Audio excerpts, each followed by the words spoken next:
رحم اللہ من قرأ الفاتحہ۔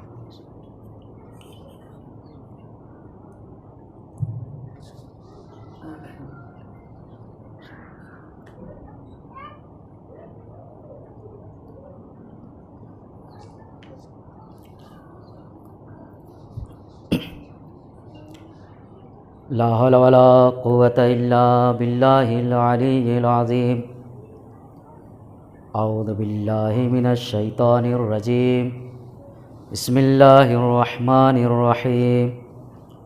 اللہم یا من دلع لسان الصباح بنطق تبلج وسرحکت اللیل المظلم بغیاہب تلجلج واتقن صنع الفلک الدوار فی مقادیر تبرج وشعشع ضیاء الشمس بنور تأجج یا من دل علی ذاتہ بذاتہ وتنزہ عن مجانست مخلوقات وجل عن ملامت کیفیات یا من قرب من خطرات الظنون وبعد عن لحظات العیون، ثم الصلاة والسلام على تحیت والاکرام علی الامی المکی المدنی القرشی الہاشمی مولانا ومولا الثقلین جد الحسن والحسین ابی القاسم مصطفیٰ محمد۔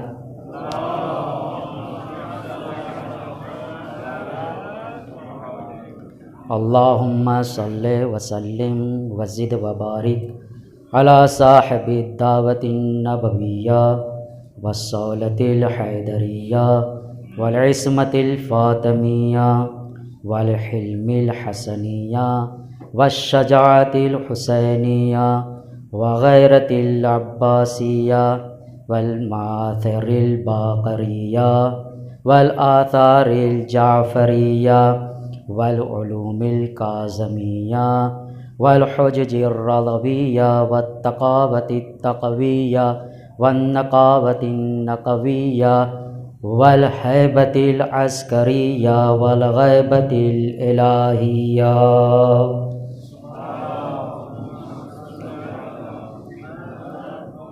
اما بعد فقد قال اللہ تعالی فی کتابہ الکریم وقولہ الحق وقولہ المتقن۔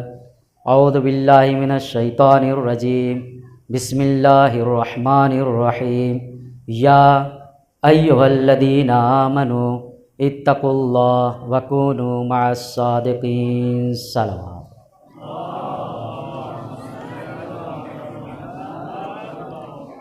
عزیزان محترم، برادران عزیز، تشنہ لوان فرات، عاشقان محمد و آل محمد، محبان اہل بیت، غمخواران شہزادی کونین، عزاداران امام مظلوم کربلا، میں نے جس آیہ کریمہ کو اپنا سرنامہ سخن قرار دیا ہے اس میں خداوند متعال کی ذات والا صاف صاف لفظوں میں یہ ارشاد فرماتی ہوئی نظر آ رہی ہے کہ یا ایھا الذین آمنو، اے ایماندارو، اے ایمان لانے والو، اتقوا اللہ، تقوی اللہ کا اختیار کرو، وکونوا مع الصادقین، اور صادقین کے ساتھ ہو جاؤ۔ بہت ہی توجہ کا طالب ہوں، خداوند متعال کی ذات والا نے اگر اس آیہ کریمہ میں کسی کو مخاطب کیا ہے تو صحابہ نے ایمان کو مخاطب کیا ہے۔ ایمان لا چکے ہیں تو کہا تقوی اختیار کرو، یعنی خشیت پروردگار اپنے دل میں پیدا کرو۔ پھر اس کے بعد کہہ رہا ہے کہ وَكُونُوا مَعَ الصَّادِقِينَ، جب تم اس دونوں مرحلے کو طے کر لو تب تم صادقین کے ساتھ ہو جانا، یعنی اہل بیت علیہ السلام کی ذات والا سے تم متمسک رہنا، کبھی ان سے جدا نہ ہونا۔ بہت ہی توجہ کا طالب ہوں، آج کی مناسبت کو مد نظر رکھتے ہوئے ایک شعر ذہن میں آ گیا ہے کہ شاعر نے کہا کہ اس حقیقت کی محمد سے گواہی لے لو، فکر کی آخری منزل کو علی کہتے ہیں۔ اس حقیقت کی محمد سے گواہی لے لو، فکر کی آخری منزل کو علی کہتے ہیں۔ اب اگر فکر کی آخری منزل کو علی کہتے ہیں تو اس کا مطلب یہ ہوگا اس شعر میں، پہلی بات تو یہ ہے کہ شاعر نے بہت ہی چالاکی کے ساتھ ایسی ذات کو گواہ بنایا ہے کہ جس پر کوئی شک و شبہ نہیں کرے گا، ذات محمد رسول خدا صلی اللہ علیہ وسلم کہا شاہد بنایا ہے، گواہ بنایا ہے کہ اس حقیقت کی محمد سے گواہی لے لو۔ پھر اس کے بعد جو ہے مولا کائنات علیہ السلام کی شان میں دوسرا مصرع کہہ رہا ہے کہ فکر کی آخری منزل کو علی کہتے ہیں۔ اب ظاہر سی بات ہے، اب اگر کوئی بھی شخص اس شعر کو سنے گا تو وہ یہی سمجھے گا شعر بہت اچھا ہے، اس میں کوئی نقص نہیں پایا جاتا ہے، اس شعر میں صرف کمال ہی کمال پایا جاتا ہے، اس شعر میں صرف بلندی ہی بلندی پائی جاتی ہے، اس میں کوئی نقص نہیں پایا جاتا ہے۔ مگر اس نقص کو دور کرنے کے لیے میں آپ لوگوں کے سامنے ایک حدیث بیان کر دینا چاہتا ہوں کہ خود رسول خدا صلی اللہ علیہ وآلہ وسلم کی ذات والا نے یہ ارشاد فرمایا کہ لو ان ریاض ہے، اگر باغ، ریاض یعنی باغ، یا لغت میں ریاض اسے کہا جاتا ہے کہ لکڑیوں کے ڈھیر کو ریاض کہا جاتا ہے، یا لکڑیوں کو تہ بتہ رکھ دیا جائے اور وہ کچھ اس طریقے سے نظر آئے کہ جیسے ایک پہاڑی نظر آتی ہے، اور جب وہ پہاڑی کی طرح نظر آنے لگے گی بلندی کے اعتبار سے تو اسے ریاض کہا جاتا ہے۔ تصور کیجئے گا اگر لکڑیوں کے ڈھیر کو یا لکڑیوں کے پہاڑ کو یا باغ کو مد نظر رکھا جائے تو اس میں ایک دو پیڑ نہیں ہوتے ہیں، ان میں ایک دو لکڑیاں نہیں ہوتی ہیں، انگنت ہوتی ہیں۔ اگر اس کو کیا کہہ رہے رسول خدا صلی اللہ علیہ وسلم کہ لو ان الریاض اقلام، کہ اگر باغ، لکڑیاں، اشجار قلم بن جائے، والبحر مداد، اور سمندر روشنائی بن جائے۔ سمندر میں، دریا میں اور دریاچے میں بہت فرق پایا جاتا ہے۔ کہتے ہیں کہ دریاچے کا پانی سوکھ سکتا ہے، ختم ہو سکتا ہے، اسی طریقے سے دریا بھی سوکھ سکتی ہے اور ختم ہو سکتی ہے، اور دریا کی تھا کا، اس کی عمق کا اندازہ لگایا جا سکتا ہے۔ مگر جہاں پر سمندر کی بات کی جاتی ہے تو سمندر میں اس قدر پانی ہوتا ہے کہ اس کی گہرائی کا اندازہ نہیں لگایا جا سکتا۔ اور رسول خدا صلی اللہ علیہ وسلم نے یہی کہا ہے کہ والبحر مداد، اور سمندر روشنائی بن جائے، تمام اشجار قلم بن جائے، سمندر روشنائی بن جائے، والجن حساب، اور جنات حساب کرنے والے بن جائے، جنات لکھنے والے بن جائے، جنات حساب و کتاب رکھنے والے بن جائے، والانس کتاب، اور تمام انسان کاتب بن جائیں، تحریر کرنے والے بن جائیں، لکھنے والے بن جائے۔ ما احسو فضائل امیر المومنین علی ابن ابی طالب، تو پھر بھی علی ابن ابی طالب کے فضائل کا احصاء نہیں کیا جا سکتا ہے۔ تو اب اگر شاعر کہہ رہا ہے کہ اس حقیقت کی محمد سے گواہی لے لو، فکر کی آخری منزل کو علی کہتے ہیں، تو اس کا مطلب یہ ہوگا کہ اب شاعر نے مولا کائنات علی ابن ابی طالب علیہ السلام کی ذات والا کے فضائل کا احصاء کر دیا ہے، اس کو حصار میں لے کر آ گیا ہے، اس کو محدود کرنے کی کوشش کی ہے۔ کیوں؟ اس وجہ سے کہ فکر کی آخری منزل کو تو علی کہہ دیا ہے، تو پھر فکر کی آخری منزل سے بالا کون شخص ہوگا؟ کوئی ایسی ذات تو ہونی چاہیے کہ جو اس سے بالا ہو۔ کہا نہیں، کوئی نہیں ہے شاعر کی نظر میں، اسی وجہ سے تو اس نے محدود کر دیا، اسی وجہ سے تو اس نے حصار میں لے کر آ کے کہہ دیا کہ فکر کی آخری منزل کو علی کہتے ہیں۔ مگر دوسرے شاعر نے اس شعر کے جواب میں کہا کہ بحر دانش کے شناور کو ہی در کہتے ہیں، ادب ہند میں اس لفظ کو گر کہتے ہیں، اور فکر کی آخری منزل سے بھی بالا ہے علی، فکر کی آخری منزل کو تو حر کہتے ہیں۔ فکر کی آخری منزل کو تو حر کہتے ہیں۔ سوال یہ پیدا ہوتا ہے کہ فکر کی آخری منزل کو حر کیوں کہا جاتا ہے؟ تو جواب یہی دیا گیا کہ کربلا کے میدان میں گھیر کر لانے والے شخص کا نام حر تھا۔ پوری کربلا جس کی وجہ سے واقع ہوئی، وجود میں آ گئی، اس شخص کا نام حر تھا۔ مگر جیسے ہی صبح عاشورہ نمودار ہوئی، یہ پسو پیش میں تھا، کریں کیا کرے، کشم کے عالم میں تھا، فکر کر رہا تھا۔ فکر کرتے ہوئے ایک مرتبہ لشکر یزید سے نکل کر لشکر حسین میں شامل ہو گیا، یا یوں کہہ دیا جائے باطل سے نکل کر حق کے درمیان آ گیا۔ اب جیسے ہی آیا اور اپنے آپ کو مولا کے قدم میں گرا دیا ہے تو مولا نے ایک ہی جملہ ارشاد فرمایا تھا کہ اے حور، تمہاری جگہ ہمارے قدموں میں نہیں ہے، تمہاری جگہ ہمارے دلوں میں ہے، لہذا بلند کیا، سینے سے لگا لیا۔ اب جناب حور کو محسوس ہوا کہ اب مجھے ایسا لگ رہا ہے کہ پہلے تو میں جہنم میں تھا، پہلے تو میں دوزخ میں تھا، اب جہنم سے نکل کر خلد میں آ گیا ہوں، اب دوزخ سے نکل کر جنت میں آ گیا ہوں۔ تو اب شاعر نے کہا کہ حور سو رہا تھا اب تلک دوزخ کی گود میں، کروٹ پلٹ کے آ گیا جنت کی گود میں۔ صلوات بر محمد و آل محمد۔ عزیزان محترم، حور کے معنی آزاد کے ہوتے ہیں، اور ہر شخص کو چاہیے کہ وہ حر پسند ہو، حریت رکھتا ہو، آزاد اور آزادی کا متوالا ہو، اس کا چاہنے والا ہو، اس کا پرچم بردار ہو، اس کا پرچم لہرانے والا ہو۔ کیوں خداوند متعال کی ذات والا نے سورہ رعد کی آیت نمبر 11 میں یہ ارشاد فرمایا، ان اللہ لا یغیر ما بقوم حتی ما بانفسہم، کہ خداوند متعال کی ذات والا کسی بھی قوم کے حالات زندگی کو تبدیل نہیں کرتا ہے، تغیر و تبدل میں نہیں ڈالتا، مگر یہ کہ خود شخص چاہے، خود قوم والے اس بات کی طرف صحیح کریں، تلاش کریں، کوشش کریں کہ ہم بدلیں گے، خود شخص اس بات کی تلاش کرے، کوشش کرے کہ میں بدلوں گا۔ جب خود شخص، قوم و ملت، عوام، لوگ، اشخاص اپنے آپ میں تغیر و تبدل اور انقلاب لانا چاہیں گے، تب خداوند متعال کی ذات والا اس کے دست کو، اس کے ہاتھ کو پکڑ کر کمال و سعادت کی منزل کو طے کرا دے گا۔ تب پروردگار اس کو ایک حر بنا دے گا، ایک آزاد انسان بنا دے گا۔ ایسا کیوں ہے؟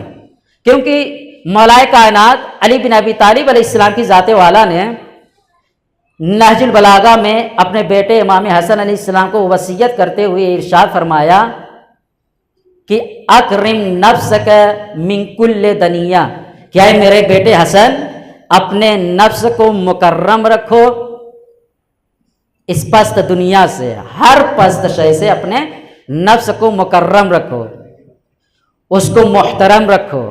یعنی کیا مطلب ہے؟ مطلب یہ ہے کہ اپنے آپ کو آزاد بندہ بناؤ، غلام نہیں بناؤ۔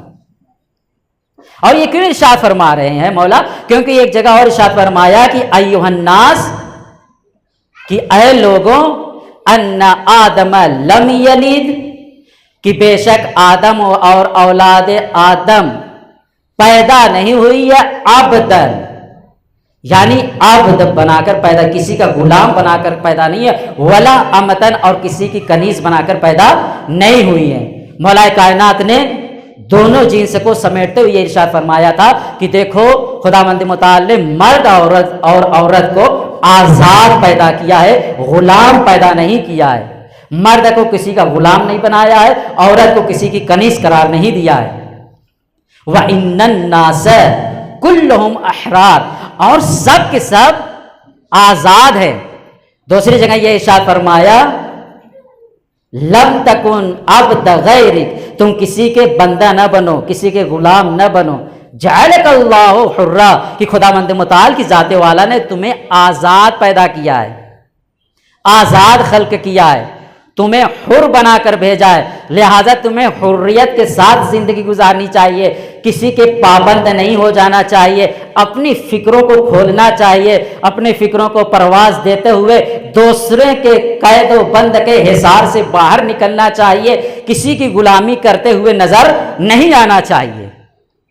عزیزان محترم، اور اس کے بعد یہ ارشاد فرمایا کہ من عرف نفسہ فقد عرف ربہ، جو شخص اپنے نفس کو پہچان جائے گا وہ اپنے پروردگار کو پہچان جائے گا۔ کہ مولا کائنات کہنا کیا چاہ رہے ہیں؟ کہنا یہ چاہ رہے ہیں کہ ہر وہ شخص فلاح و بہبود ہو جائے گا، ہر وہ شخص کامیاب و کامراں ہو جائے گا جو اپنے نفس کی پیروی نہ کرتا ہو، اپنے نفس کو پہچانتے ہوئے خداوند متعال کی ذات والا کو پہچان جائے گا، اور جب خداوند متعال کی ذات والا کو پہچانے گا تو اس کا اعتقاد، اس کا ایمان اس قدر محکم ہو جائے گا کہ ہاں خداوند متعال کی ذات والا نے ہم کو تو آزاد پیدا کیا تھا، لہذا ہمیں آزادی سے زندگی گزارنی چاہیے۔ خداوند متعال نے ہم کو تو کسی کا غلام نہیں بنایا تھا، لہذا ہمیں کسی کی غلامی نہیں کرنا چاہیے۔ خداوند متعال کی ذات والا نے ہمیں کسی کا نوکر نہیں بنایا تھا، لہذا کسی کی نوکری اور چاکری نہیں کرنا چاہیے۔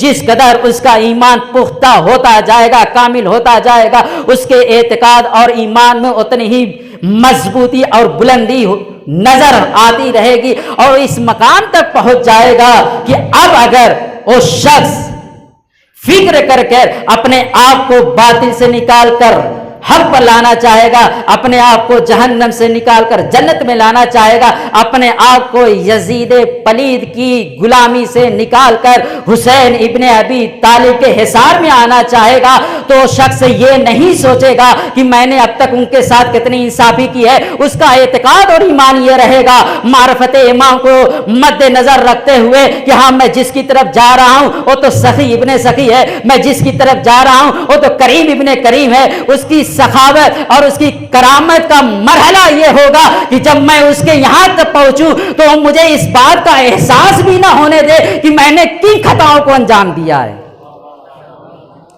عزیزان محترم، جب ہمارا امام ایسا ہوگا تب کہیں ہم جا کر امام کی پیروی کرتے ہوئے اس مقام تک پہنچیں گے، اور تو اور کیوں ہم ایسے امام کو قبول کریں۔ اور یہ جملہ اسی امام پہ زیب دیتا ہے۔ کسی نے سوال کیا تھا کہ آیا امام حسین علیہ السلام نے آخری مرحلے میں اس جملے کو ارشاد فرمایا تھا یا نہیں؟ مولا امام حسین علیہ السلام حریت کے سب سے بڑے علم بردار تھے۔ یہ کربلا ایسے ہی واقع نہیں ہو گئی۔ کیوں کربلا واقع ہوئی تھی؟ کیونکہ یزید منحوس یہ چاہتا تھا کہ امام سے بیعت لے لے۔ بیعت کا مطلب یہ تھا کہ خدا نہ خواستہ نعوذ باللہ مولا کو اپنا غلام بنا لے، مولا کو اپنی طرف کہہ لیں۔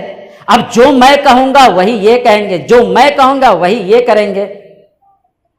مگر مولا نے بیعت کا انکار کر کے اس بات پر مہر لگا دی کہ دیکھو اگر تمہارے سامنے وقت کا ظالم و جابر بادشاہ بھی اگر کھڑا ہو جائے اور تم سے بیعت طلب کرے، تمہیں اپنا غلام بنانا چاہے، تو تم اسے خوفزدہ نہیں ہونا، تم اس سے ڈرنا نہیں، بلکہ انکار کرتے ہوئے اس کے مد مقابل کھڑے ہو جانا اور کھڑے ہو کر اپنی حریت کا اعلان کرنا، اپنی آزادی کا پرچم لہراتے ہوئے اپنے آپ کو خدا کے حوالے کر دینا۔ اب تم پر موت آ جائے یا تم موت پر ٹوٹ پڑو گے تو اس میں تمہیں کچھ فرق پانے والا نہیں ہوگا۔ عزیزان محترم، حر اور حریت، آزاد اور آزادی کے پرچم بردار ہونا چاہیے۔ مولا نے مصائبی فکرہ نہیں ہے۔ جب مولا پشت زین سے زمین پر آئے ہیں اور جب دیکھا کہ لشکر یزید کے افراد کچھ لوگ خیمے کی طرف بڑھ رہے ہیں، خیمے پر حملہ کرنا چاہ رہے ہیں، تو مولا نے ایک مرتبہ اپنی پوری طاقت کو اکٹھا کیا اور اکٹھا کرنے کے بعد بلند آواز سے کہا لو لم یکن لکم دین، گرچہ تمہارے پاس کوئی دین نہیں ہے۔ کیا کہنا چاہ رہے ہیں مولا امام حسین علیہ السلام؟ اس بات کی طرف متوجہ کرا دینا چاہ رہے ہیں کہ دیکھو جو کوئی بھی حق کے مقابل میں آئے گا وہ باطل پر ہوگا، جو کوئی بھی وقت کے امام کے مقابلے میں آئے گا وہ لا دین ہوگا، اس کا کوئی دین نہیں ہوگا۔ کیوں؟ مولا نے 7 جملوں میں کہا ہے کہ گرچہ تمہارے پاس کوئی دین نہیں ہے، اگر تمہارے پاس کوئی دین نہیں ہے کم از کم اتنی تو شرافت اور نجابت ہونی چاہیے۔ وَكُنْتُمْ لَا تَخَافُونَ الْمَعَادَ، اور گرچہ تم لوگ قیامت سے، معاد سے، روز محشر سے، یوم حساب و کتاب سے ڈرتے نہیں ہو کہ جہاں پر مرحلہ یہ ہوگا کہ یوم یفر المرء من اخیہ وامہ وابیہ وصاحبتہ وبنیہ، کہ جہاں پر ایک باپ بیٹے سے بھاگتا ہوا نظر آئے گا، ایک ماں اپنے بچوں سے بھاگتی ہوئی نظر آئے گی، ایک بھائی بھائی سے دور ہوتا ہوا نظر آئے گا۔ اگر کسی بھی شخص کو کسی چیز کا فکر ہوگا، کسی چیز کی فکر ہوگی، وہ صرف اور صرف اس کے نام اعمال کی ہوگی. تمہارا جب اس پر بھی ایمان نہیں ہے، فَيَكُونُوا أَحْرَارًا فِي دِينِكُمْ، تو تم کم از کم اپنے دنیاوی امور میں آزاد ہو جاؤ.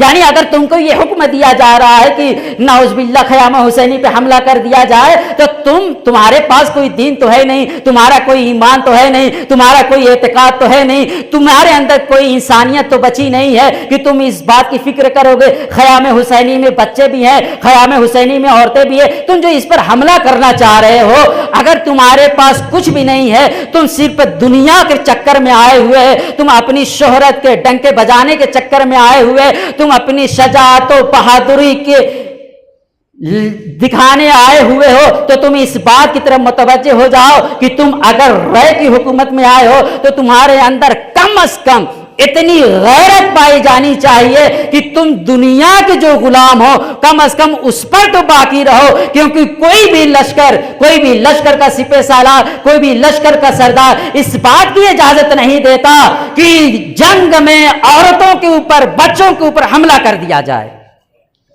مولا نے ارشاد فرما دیا. اب اگر مولا امام حسین علیہ السلام یہ جملہ کہتے ہوئے نظر آئے کہ موتن عزین، عزت کی موت، خیر من حیات فی ذل، ذلت کی موت سے بہتر ہے، تو یہ صرف اور صرف مولا امام حسین علیہ السلام کے دہنے مبارک پر یہ زیب دیتا ہے کہ مولا یہ کہتے ہوئے نظر آئے کہ مجھے عزت کی موت ذلت کی زندگی سے بہتر ہے. متوجہ کرا دینا چاہ رہے تھے، دیکھو اگر تم کسی کے غلام بن جاؤ گے، تم کسی کے نوکر بن جاؤ گے، تم کسی کے انڈر میں آ جاؤ گے تو تم آزاد نہیں رہو گے. لہذا جب تمہاری یہ جو زندگی گزرے گی پوری زندگی ضلالت کی زندگی ہوگی، اور خداوند متعال نے پہلے ہی کہہ دیا ہے کہ تم کو کسی کا عبد نہیں بنایا گیا ہے، تم کو کسی کا نوکر نہیں بنایا گیا ہے، تم کو آزاد پیدا کیا گیا ہے. لہذا تم آزادی سے زندگی گزارو. صلوات بر محمد و آل محمد. عزیزان محترم، اور یہی وجہ تھی، ایک وجہ یہ بھی تھی کہ جناب حر کیوں لشکر امام حسین علیہ السلام میں آ گئے. وجہ یہ تھی کہ وہ جناب فاطمہ زہرا سلام اللہ علیہا کا بے حد درجہ ادب احترام کیا کرتا تھا. اس کی سب سے بڑی دلیل یہ ہے کہ جب مولا گھوڑے پر سوار تھے اور حر نے لجام فرس پر ہاتھ ڈالا تھا تو مولا نے کہا تھا سکلت امک ہے، تمہاری ماں تمہارے غم میں بیٹھے. تو حر نے پلٹ کر یہ کہا تھا کہ اے حسین، اگر تمہاری ماں فاطمہ نہ ہوتی اور اگر یہ جملہ کوئی شخص عراق کی سرزمین پر مجھے کہتا تو میں اس جملے کو اسی کے اوپر واپس کر دیتا. اس درجہ ادب اور احترام کرتا تھا، اور اسی کا نتیجہ تھا کہ آخری وقت میں یہ فکر کرنے پر مجبور ہو گیا کہ آخر میں حق پر ہوں یا نہیں. کون حق پر ہے؟ آیا یزید حق پر ہے یا حسین حق پر ہے؟ آیا یزید حق پر ہے یا فرزند رسول حق پر ہے؟ آیا فاطمہ کا لال حق پر ہے؟ یہاں تک کہ اس کے اندر یہ بے چینیاں بڑھتی گئی. صبح نمودار ہوئی، اور جیسی صبح نمودار ہوئی ہے تو ایک مرتبہ کیا دیکھتا ہے کہ ایک شخص گھوڑے کو پانی پلانے کے لیے لے کر جا رہا ہے. سوال کیا کہ تم کہاں جا رہے ہو؟ کہا میں گھوڑے کو پانی پلانے جا رہا ہوں.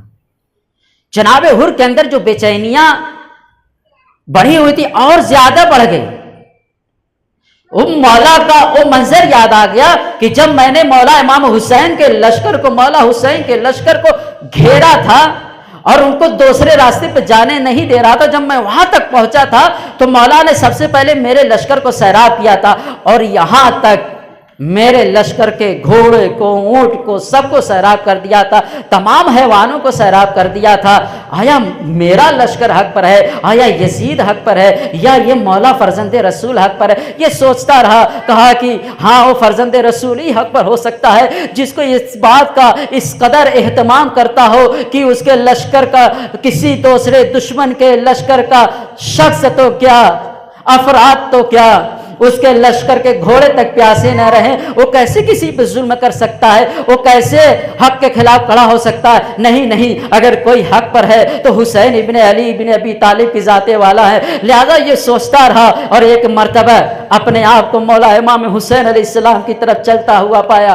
اب جیسے ہی جاتے ہوئے بیٹے نے دیکھا تو بیٹے نے بڑھ کر یہ کہا کہ بابا آپ کہاں جا رہے ہیں؟ کہا میں حسین بن علی بن ابی طالب کی طرف جا رہا ہوں۔ کہا بابا اب آپ تو جا رہے ہیں، میں نے بھی ارادہ کر لیا ہے، لہٰذا میں بھی چلنا چاہ رہا ہوں۔ حر نے کہا بیٹے تم بھی چلو۔ اتنے میں غلام آ گیا۔ کہا غلام نے کہا کہ آقا آپ کہاں جا رہے ہیں؟ کہا میں مولا امام حسین کی طرف جا رہا ہوں، میں جاؤں گا ان سے معافی مانگوں گا، ان کے سامنے میں ندامت سے اپنا سر جھکا دوں گا، اپنی غلطیوں پر توبہ کروں گا، مولا مجھے معاف کر دے گے۔ سخی ابن سخی ہے نا، کریم ابن کریم ہے نا، جہاں میں نے تجھے اللہ کی راہ میں آزاد کیا۔ غلام تڑپ گیا، تڑپنے کے بعد کہا آقا آپ جب تک جہنم میں تھے تب تک آپ مجھے اپنے ساتھ رکھے ہوئے تھے، اب جب جنت میں جا رہے ہیں تو آپ مجھے چھوڑ کے جا رہے ہیں، میں بھی آپ کے ساتھ آنا چاہ رہا ہوں۔ لہٰذا یہ تینوں شخص مولا امام حسین علیہ السلام کے خیام کی طرف بڑھے۔ اب جیسے ہی آگے بڑھ رہے تھے ایک مرتبہ مولا امام حسین علیہ السلام نے اپنے بھیا عباس کو بلایا۔ بلانے کے بعد کہا اے بھیا عباس ذرا حر کا استقبال تو کرو۔ کہا یہ جاتا ہے کہ جناب عباس کی ہیبت پورے لشکر پر اس قدر طاری تھی کہ وہ یہی سوچتے رہے کہ کل ہمیں حضرت عباس سے جنگ کرنی ہے، کل ہمیں حضرت عباس سے جنگ کرنی ہے، ان سے لڑنا ہے، کس طریقے سے لڑا جائے گا، ان کا خوف لوگوں کے دلوں میں بیٹھا ہوا تھا۔ لہٰذا جیسے ہی مولا نے کہا اے بھیا عباس ذرا حر کا استقبال تو کرو، اور جیسے ہی جناب عباس حر کے استقبال کے لیے آگے بڑھ رہے تھے تو ایک مرتبہ جناب حر نے کہا اپنے بیٹے سے کہ کیا دیکھ رہے ہو؟ کیوں سوال کہا تھا؟ اس وجہ سے یہ سوال کیا تھا کہ مارے ندامت سے اپنے آنکھوں پر پٹیاں باندھ لی تھی، اپنے ہاتھ کو پسے پشت بدھوا لیا تھا۔ کہا کہ اے حضرت عباس آتے ہوئے دکھائی دیتے ہیں، کہا کہ اے بیٹے بلند آواز سے کہو کہ ہم جنگ کرنا نہیں چاہتے ہیں، ہم تو معافی مانگنے آ رہے ہیں۔ لہذا جیسے آگے بڑھے جناب عباس نے کہا ہمیں پتا ہے، ہمیں اس بات کی خبر ہے کہ تم معافی مانگنے آ رہے ہو، ارے ہم تو آپ کا استقبال کرنے آ رہے ہیں۔ جناب عباس کی ذات والا نے استقبال کیا، ان کے بازوؤں کو تھامو، مولا کی بارگاہ میں لا کے کھڑا کر دیا۔ اب جیسے جناب حر نے محسوس کیا میں فاطمہ کے لال کے قریب پہنچ گیا ہوں، لہذا بلا فاصلہ اپنے آپ کو مولا کے قدموں میں گرا دیا اور یہ عرض کرنے لگا مولا کیا میری خطائیں معاف ہو سکتی ہے؟ کیا مجھے معاف کیا جا سکتا ہے؟ کیا میری توبہ قبول ہو سکتی ہے؟ مولا نے اسے بلند کیا، اپنے سینے سے لگایا، لگانے کے بعد کہا اے حر تمہاری خطائیں معاف کی جاتی ہے۔ کہا کہ اس طریقے سے میری خطائیں معاف نہیں ہوگی، میں صرف آپ کا گنہگار نہیں ہوں، ارے میں آپ کی بہنوں کا گنہگار ہوں، کیونکہ میں نے جب آپ کو گھیرا تھا تو آپ نے ایک فکرہ کہا تھا کہ لئیم یا شیخ، کہ اے شیخ تم ذرا نیچی آواز سے بات کرو۔ آپ نے یہ جملہ اسی وجہ سے کہا تھا نا کہ آپ کی بہن زینب آپ کے ساتھ تھی، آپ کی بہن کلثوم آپ کے ساتھ ہیں، آپ کے ساتھ عورتوں کا بھی قافلہ چل رہا تھا، آپ نے اس وجہ سے کہا تھا نا کہ میں ذرا دھیمی آواز سے بات کروں، ذرا نیچی آواز سے بات کروں۔ آپ کو اپنی بہنوں کا بڑا خیال تھا نا، لہذا میں نے ان کے دلوں کو بھی ان کے دلوں پر بھی زخم دیا ہے، ان کے دلوں کو بھی دکھایا ہے، لہذا مجھے خیام حسینی کے قریب لایا جائے، جناب زینب کے خیمے کے قریب لایا جائے۔ جناب زینب کے خیمے کے قریب لایا گیا، خیمے کے قریب کھڑے ہو کر باہر سے آواز دیتے ہیں اے عصمت کی پروردہ خاتون، اے عصمت کی پروردہ خاتون زینب، زینب ام کلثوم اور رقیہ، ارے مجھے معاف کر دینا، آج جو یہ تمہارے اوپر یہ وقت گزر رہا ہے اس کا سبب اور اس کا وجہ صرف اور صرف میں ہوں، ارے تمہارے بھائی نے قریب نے مجھے معاف کر دیا، لہذا تم میری معافی کو قبول کر لو۔ جناب زینب نے کہا اے بھیا ارے ہم نے کب کی تمہیں معاف کر دیا؟ آزاداران امام مظلوم کربلا، ایک وقت ایسا بھی آیا کہ جناب حر وہاں سے پلٹے، اور پلٹنے کے بعد پہلا فکرہ اپنے لال سے، اپنے لگتے جگر سے، اپنے تسکین قلب سے کہا کہ اے میرے آنکھوں کے نور، اے میرے نور چشم، جاؤ میں نے تمہیں حسین پر فدا کر دیا ہے، قربان کر دیا ہے، دیکھو تم سے پہلے کوئی دوسرا شخص میدان کارزار میں نہ چلا جائے، کوئی دوسرا شخص حسین پر فدا نہ ہو جائے، کوئی دوسرا شخص حسین پر قربان نہ ہو جائے۔ بیٹے نے کہا بابا ایسا ہی ہوگا۔ جناب حر کا بیٹا مولا کی خدمت میں آیا، ہاتھ جوڑ کر اجازت لی، مولا نے اجازت دی، جناب حر کا بیٹا میدان کارزار میں گیا، 70 دشمنوں کو فنا فنار کیا، اب گھوڑے پر سنبھل نہ سکا تھا، اس کی وجہ یہ تھی کہ ایک لعین نے سر پر گرز ماری تھی، جس کی وجہ سے حر کا بیٹا فرس کے پشت پر سنبھل نہ سکا، گھوڑے سے زمین پر آتے ہوئے بلند آواز سے کہا اے بابا جان ذرا میری مدد کیجئے۔ اب جناب حر نے گھوڑے کو ایڑ لگائی، تیزی کے ساتھ بیٹے کی طرف بڑھے، مگر جب اپنے بیٹے کی لاش پر پہنچے تو کیا دیکھا؟ ارے مجھ سے پہلے غریب حسین پہنچے ہوئے ہیں، اب لاشیں کو اٹھانا چاہ رہے تھے تو مولا امام حسین نے حر سے کہا اے حر، بوڑھا با جوان بیٹے کا لاشا نہیں اٹھاتا ہے، میں کہوں گا اے مولا آج تو آپ نے حر کو بچا لیا، ارے حر کے جوان بیٹے کے لاشے کو آپ اٹھا رہے ہیں، ابھی کچھ گھنٹے کے بعد یہی تپتا ہوا صحرا ہوگا، یہی میدان کارزار ہوگا، اور آپ کا کلیل جوان علی اکبر سینے میں برچی کی اڑی لگی ہوگی، ایڑیاں زمین کربلا پر رگڑتا ہوگا، اور روح قبض حضری سے پرواز کر جائے گی، تب کون ہوگا جو بوڑھے باپ کو جوان بیٹے کی لاش کو اٹھانے سے روکے گا؟ میں ہاتھ جوڑ کر کہوں گا ارے آپ سے پہلے آپ کی بہن زینب پہنچ جائے گی اور کہے گی اے میرے بھیا اسے لاؤ، میرے لال علی اکبر کو میرے حوالے کر دو۔ کوئی بھی بوڑھا باپ اپنے جوان بیٹے کی لاش کو نہیں اٹھاتا ہے۔ الا لعنت اللہ علی القوم الظالمین سیعلم الذین